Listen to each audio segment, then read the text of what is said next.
Ci troviamo nel bacino portuale di Vado Ligure, precisamente sulla sommità dell'impianto di prefabbricazione dei cassoni cellulari.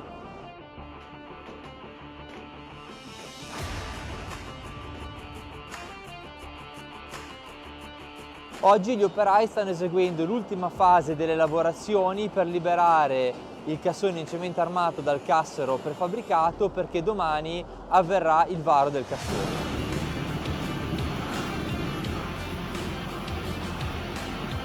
Come potete vedere alle mie spalle c'è il secondo cassone in posizione, dove attualmente si stanno effettuando delle lavorazioni di preparazione, perché nei prossimi giorni andremo a posizionarlo nella posizione di progetto al largo dell'attuale diga, dove sono previsti i posizionamenti dei 4 nuovi cassoni.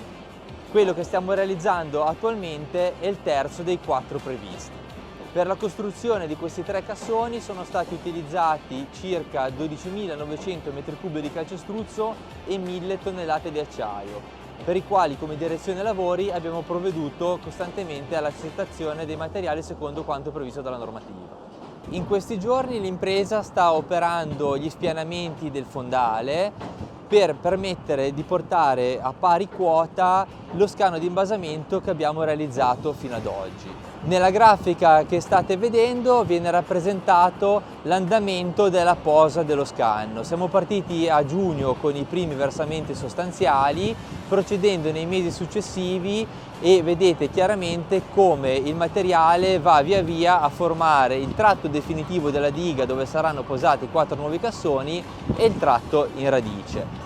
In totale sono stati versati circa 790.000 tonnellate di materiale su 1.700.000 previste, per cui siamo ad un buono stato di avanzamento che ci permetterà di andare a posare nei prossimi mesi tutti e 4 i cassoni di nuova realizzazione.